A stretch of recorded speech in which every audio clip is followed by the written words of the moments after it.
नमस्कार, आप देख रहे हैं एबी स्टार न्यूज़। मैं हूं आपके साथ सपना वर्मा। स्वागत करती हूं आपका उत्तराखंड बुलेटिन हमारी देवभूमि में। खबर डोईवाला से है, जहां पर राष्ट्रीय मिशन के तहत कई योजनाओं का संचालन किया जा रहा है। इसमें मजदूरों की आजीविका में वृद्धि करने को लेकर ये पूरा संचालन किया जा रहा है। पूरी तरह से इसका संचालन तेज़ी से शुरू हो चुका है। डोईवाला से ये खबर सामने आई है कि मज़दूरों की वृद्धि, उनकी आजीविका में वृद्धि को लेकर ये जो है सुधार संचालन किया जा रहा है। राष्ट्रीय ग्रामीण आजीविका मिशन समूह ग्रामीण परिवारों के लिए लगातार तेज़ी से काम कर रहा है। ग्रामीणों की आजीविका में वृद्धि के लिए कई योजनाओं का संचालन किया जा रहा है। इसी कड़ी में डोईवाला विधानसभा क्षेत्र के रानी पोखरी में श्यामा प्रसाद मुखर्जी रेबन मिशन योजना के तहत करीब 1.5 करोड़ रुपए की लागत से उत्तरा स्टेट एम्पोरियम हाट बनाकर तैयार की गई है, जिसका उद्घाटन सूबे के मुख्यमंत्री पुष्कर सिंह धामी ने 16 नवंबर को किया था। उत्तरा हाट में पूरे प्रदेश भर में समूह NRNMA के जरिए अपने तैयार किए गए सामान को बेचने की तैयारी कर सकेंगे। फेडरेशन जो हमारे बने हुए उनको 5-5 लाख रुपए के चेक दिए जाएंगे और जो स्वयं सहायता समूह ने जिन्होंने लोन लिया हुआ है उनको जो ब्याज माफ़ी की घोषणा सर की गई थी वो ब्याज माफ़ी के चेक दिए जाएंगे। साथ ही प्रत्येक समूह को 2-2 हज़ार रुपये की घोषणा की गई थी, वो 2-2 हज़ार रुपये के चेक उनके द्वारा वितरित किए जाएंगे। ये मेरे ख्याल से उत्तराखंड का पहला इतना बड़ा स्टेट एम्पोरियम बनाया गया है। ये एक तरीके से आप समझ लीजिए एक तरीके का छोटा मॉल सा है। जो मॉल में जैसी सुविधाएं मिलती हैं वो सारी सुविधाएं यहाँ मिलेंगी। समूह के प्रोडक्टों की बार कोडिंग यहाँ पे की जा रही है। प्रोडक्ट उनसे हमने जो उनसे प्रोडक्ट लिए हुए हैं वो उनकी जितनी उनकी मेहनत है, साथ ही रॉ मटेरियल की जो कीमत है पूरी लागत को जोड़ते हुए यहाँ पे हमने उनके प्राइस डिस्प्ले किए गए हैं। जो भी ये प्राइस वहाँ से बिकने के बाद जो पैसा मिलेगा वो महिलाओं को पूर्ण रूप से पूरा पैसा दिया जाएगा, उसमें कोई कटौती नहीं की जाएगी। मान्य खबर अल्मोड़ा से है, जहां के सियालदा में शिविर का आयोजन किया गया। इस शिविर में जिलाधिकारी वंदना भी मौजूद रही। उन्होंने ग्रामीणों की समस्याएं सुनी और उन समस्याओं का मौके पर ही निवारण करने की तमाम तरह की कोशिशें की। उन्होंने कई ग्रामीणों की समस्याएं सुनी। शिविर के दौरान उन्होंने जो पूरा शिविर था ये बहुउद्देशीय योजना के तहत लगाया गया था। इस शिविर में तमाम समस्याओं को सुनकर ग्रामीणों की समस्याओं का निवारण किया गया। हटा दिया करो स्क्रीन से।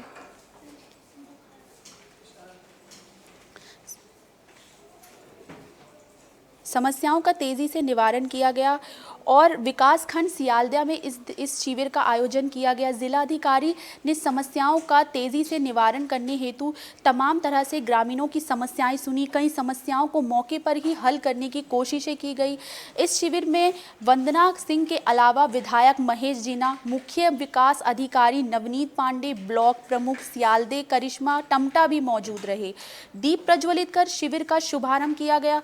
शिविर में आए सभी अधिकारियों ने मुख्य अतिथि को पुष्प गुलदस्ते उपहार स्वरूप दिए। सल्ट भाजपा विधायक महेश जीना ने जरूरतमंदों तक आर्थिक सहायता देने का इस शिविर में आश्वासन दिया है। विधायक महेश जीना ने की अध्यक्षता में जिलाधिकारी ने जनता की समस्याएं सुनी। शिविर में 124 लोगों का स्वास्थ्य परीक्षण किया गया, वहीं 34 लोगों ने मानसिक दिव्यांग पत्र भी बनाए। शिविर में कुल 95 शिकायतें दर्ज की गई, जिसमें सड़क, स्वास्थ्य, पेयजल और समाज कल्याण संबंधित समस्याएं मुख्य रही।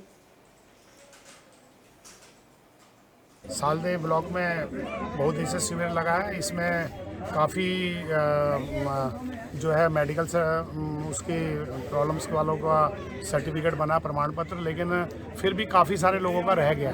इसके लिए डीएम मैडम ने हमें आश्वासन दिया है कि अगले हफ्ते में हम लोग जिनको भी रानीखेत या हल्द्वानी के लिए रेफ़र किया गया है उनका जो है यहीं पर प्रमाण पत्र बनेगा और उसके लिए हम लोग उनका नंबर हमने ले लिया, उसके लिए हम उनको सूचना देंगे। सालदे ब्लॉक खबर नरेंद्र नगर से है अगली।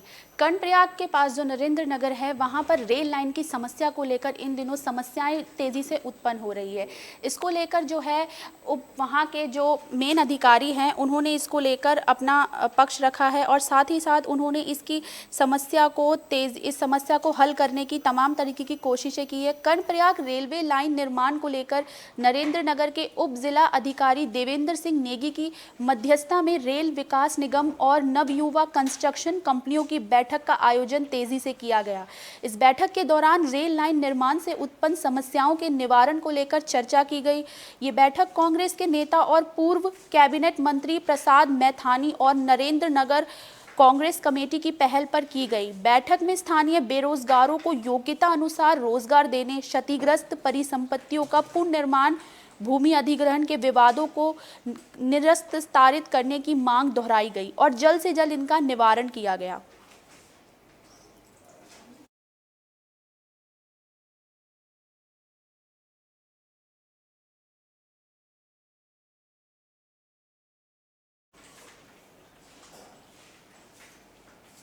अगली खबर कुलियाल गांव से है, जहां पर सड़क की मांग को लेकर लोग धरने पर बैठ गए हैं।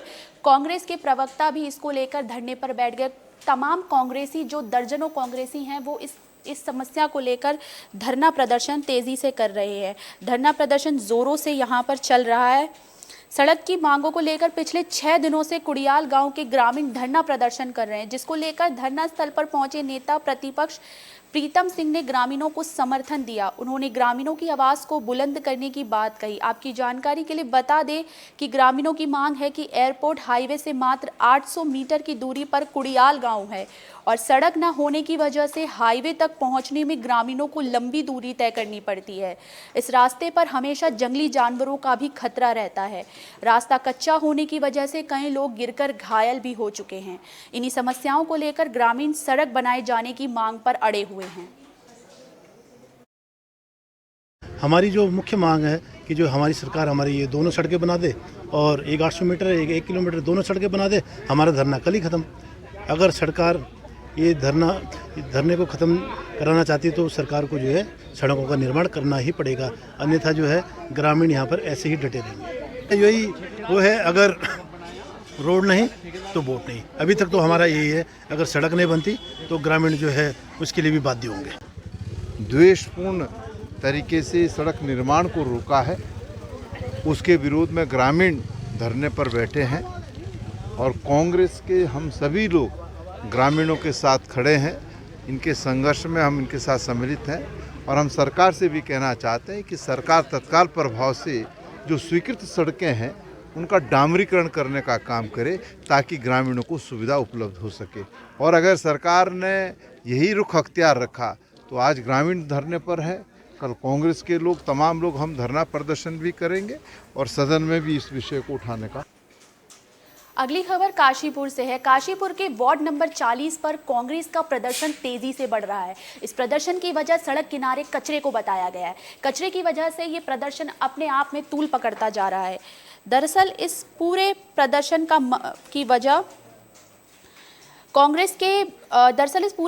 की वजह सड़क किनारे खड़ी फसल के बीच नगर निगम की बनाई गई टचिंग ग्राउंड को बताया जा रहा है। इसको लेकर जल्द से जल्द स्थानांतरित करने की मांगे भी तेज उठ गई हैं। इसको लेकर कांग्रेस के महानगर अध्यक्ष संदीप सहगल ने कहा कि कूड़ा डालने से संक्रमण का खतरा बढ़ गया है। अगर समय रहते निगम प्रशासन ने इस टचिंग ग्राउंड को नहीं हटाया तो इसका सड़कों पर उतरकर जबरदस्त विरोध होगा। आपकी जानकारी के लिए बता दें कि पिछले कुछ समय से वार्ड नंबर 40 के अंतर्गत आने वाले खेतों में और सड़कों के किनारे निगम की कूड़ा गाड़ी से लगातार कचरा फेंका जा रहा है। स्थानीय लोगों का कहना है कि सड़क किनारे और खेत में कचरा फेंके जाने से संक्रामक बीमारियों का खतरा तेज हो गया है। साथ ही दुर्गंध के कारण उधर से आना जाना भी दूभर हो गया है। कांग्रेसियों ने साफ कहा कि अगर तत्काल कार्रवाई नहीं हुई तो इसका जमकर विरोध किया जाएगा, जिसकी समस्त जिम्मेदारी नगर निगम की ही होगी। इस अवसर पर प्रदर्शन के दौरान कांग्रेसियों ने मेयर के मुर्दाबाद के नारे लगाए। किसी भी कीमत पर नगर निगम और उषा चौधरी के कानों पर जू नहीं रह रही है।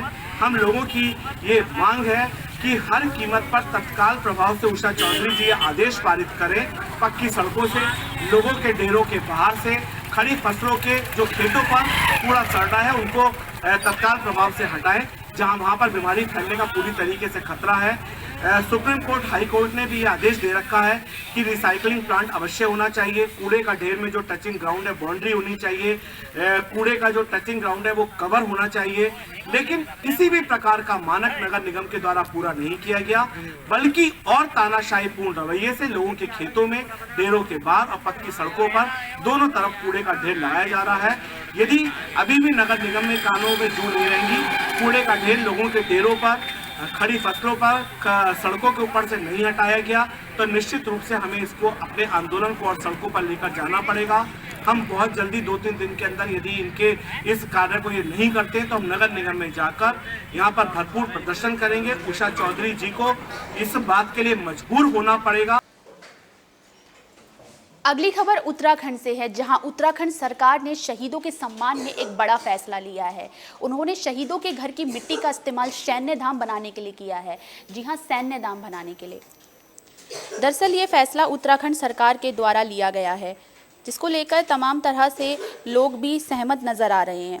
शहीदों को सम्मान देने के लिए उत्तराखंड सरकार ने अल्मोड़ा में शहीद सैनिक सम्मान के तहत उत्तराखंड के हर शहीद के घर की मिट्टी को ले जाकर सैन्य धाम बनाने का ऐलान किया है। इसको लेकर मंगलवार को अल्मोड़ा के शहीद सावन शाह के घर से लोकसभा सांसद अजय टम्टा ने उनके घर की मिट्टी को भेज दिया। इस मौके पर सांसद ने कहा कि भारत के शहीदों के सम्मान में सैन्य धाम बनाया जा रहा है, जो कि हर घर के शहीद के घर की मिट्टी से बनाया जाएगा, जो कि शहीदों के लिए पूर्ण सम्माननीय होगा।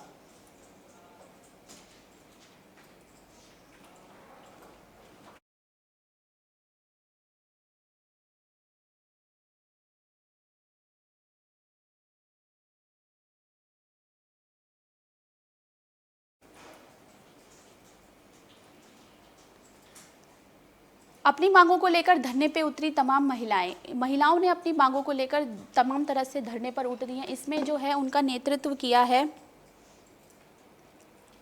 कांग्रेस के नेता ने, उनका इसमें नेतृत्व किया है। उनका समर्थन इसमें साफ तौर पर नजर आ रहा है। कांग्रेस नेता गोपाल बिष्ट ने उनका समर्थन दिया है। कांग्रेस नेता गोपाल बिष्ट और जिला पंचायत सदस्य पूनम बिष्ट के नेतृत्व में भीमताल विधानसभा से सैकड़ों महिलाएं अपनी मांगों को लेकर जिला मुख्यालय पहुंची, जहां महिलाओं ने कांग्रेस पार्टी जिंदाबाद, भू कानून लागू हो जैसे नारे लगाए। आपकी जानकारी के लिए बता दें कि महिलाओं की मांग है कि उनके भी खाते खतौनी में सह खातेदार बनाया जाए। कांग्रेस नेता गोपाल बिष्ट ने कहा कि महिलाओं का सह खातेदार होना बहुत ज़रूरी है, जिससे महिलाओं को भी लाभ मिल सके। ये हम जो आज तक जो भाजपा सरकार भू कानून की बात करती थी और आज तक लागू नहीं कर सकी है, हम उसके तहत हम भूमि पर बराबर का हिस्सेदार खतौनी में और कानूनन महिलाओं को उसमें नाम दर्ज कराना चाहते हैं। और किसी भूमि में जो भी मुआवजा सरकारों द्वारा मिलता है, चाहे आपदा का हो, चाहे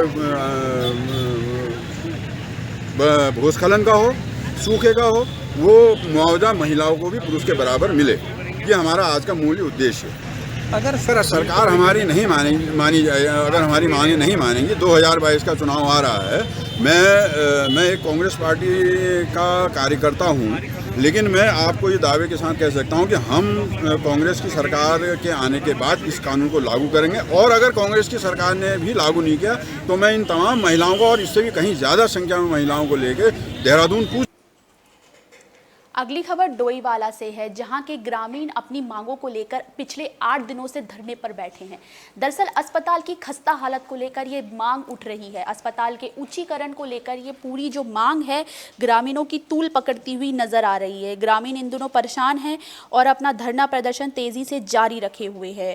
थानो गाँव के ग्रामीण पिछले 8 दिनों से अस्पताल उच्चीकरण की मांग को लेकर धरना प्रदर्शन कर रहे हैं। ग्रामीणों की समस्याओं को सुनने नेता प्रतिपक्ष प्रीतम सिंह और पूर्व मुख्यमंत्री त्रिवेंद्र सिंह रावत वहां पहुंचे। इस बीच दोनों नेताओं ने एक साथ कुछ पल धरना प्रदर्शन कर रहे ग्रामीणों के साथ बिताए। आपकी जानकारी के लिए बता दें कि थानों गांव के लोग अस्पताल के उच्चीकरण की मांग को लेकर आंदोलन कर रहे हैं। ग्रामीणों का आरोप है कि गांव के अस्पताल को एम्स के सुपुर्द कर दिया जाए, लेकिन यहां व्यवस्थाओं के अभाव में ये अस्पताल दम तोड़ता हुआ नजर आ रहा है, जिसको लेकर ग्रामीण पिछले सालों से उच्चीकरण की मांग करते आ रहे हैं। इस बीच पूर्व मुख्यमंत्री और डोईवाला विधायक त्रिवेंद्र सिंह रावत ने कहा कि लोगों की ये जो मांगे हैं पूरी तरह से जायज हैं, लेकिन कोई कार्य नहीं किया गया है और मजबूरन ग्रामीणों को धरना देना पड़ रहा है। मुझे भी यहाँ आने का अवसर मिला है।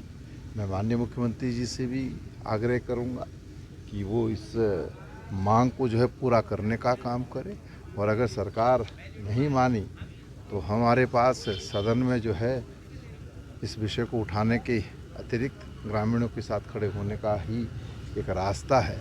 लेकिन इतना मैं आश्वस्त करना चाहता हूँ, थानों क्षेत्र के जो 26 ग्राम पंचायतें हैं, अगर 2022 में परिवर्तन हुआ, कांग्रेस की सरकार बनी, हम निश्चित रूप से इस अस्पताल का उच्चीकरण करने का काम करेंगे। 257 टेस्ट आज फ्री है हमारे अस्पतालों में। एक तरह से टेस्ट के लिए कोई पैसा आपको नहीं देना है।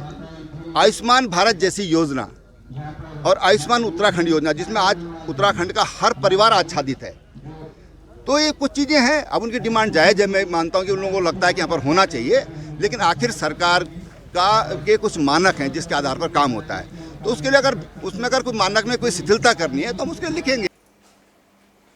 अगली खबर अल्मोड़ा से है, जहां आगामी विधानसभा चुनाव को लेकर तमाम तरह की जो पार्टियां हैं वो अपनी अपनी कवायद में लगी हैं, और पार्टियां जो है जिस तरह से उसके नेता है अपनी दावेदारी पेश करते हुए भी नज़र आ रहे हैं।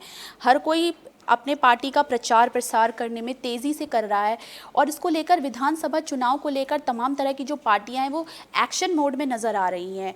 2022 के विधानसभा चुनावों की तारीखें नज़दीक जैसे ही आती जा रही है, अब पार्टियों में दावेदारी को लेकर जोड़ तोड़ शुरू हो गया है। अल्मोड़ा ज़िले के सल्ट विधानसभा से अब कांग्रेस में गर्माहट होने लगी है। हरीश रावत के करीबी जाने माने कहे जाने वाले कांग्रेस के वरिष्ठ नेता शोभन सिंह बोरा ने अल्मोड़ा ज़िले के सल्ट विधानसभा से खुलकर दावेदारी ठोक दी। शोभन सिंह बोरा ने कहा कि वो पिछले 45 सालों से कांग्रेस की सेवा कर रहे हैं और पिछले कोरोना काल से लगातार जनता के बीच रहे हैं, जनता का दुख दर्द भी बांट रहे हैं। उत्तराखंड में वाले चुनाव होने जा रहे हैं। मेरी कांग्रेस पार्टी की ओर से मेरी प्रबल दावेदारी है। मैं इससे पहले 45 साल तक लगातार कांग्रेस का सिपाही रहा हूं। हरीश रावत के कार्यकाल से लेकर के आज तक एनडी तिवारी जी के कार्यकाल को हमने देखा है, हरीश रावत के कार्यकाल को हमने देखा है। उससे बाद कई विधायक सांसद यहाँ से चुने गए हैं। मैंने सबके साथ कांग्रेस का झंडा डंडा बोका है, और आज मेरी उम्र 37 आखिरी पड़ाव पर है। मैं इस बार कांग्रेस के उम्मीदवारी के तौर पर अपनी उम्मीदवारी पार्टी में पुख्ता ढंग से कर रहा हूं, और मुझे आशा भी है कि कांग्रेस पार्टी मेरे द्वारा किए गए कांग्रेस की सेवा को जरूर ध्यान देकर मुझे टिकट देगी, और मैं कांग्रेस पार्टी के लिए दिन रात क्षेत्र में काम कर रहा हूं, और मेरी आशा है कि मेरे ऊपर ज़रूर कांग्रेस पार्टी गौर करेगी इस क्षेत्र में।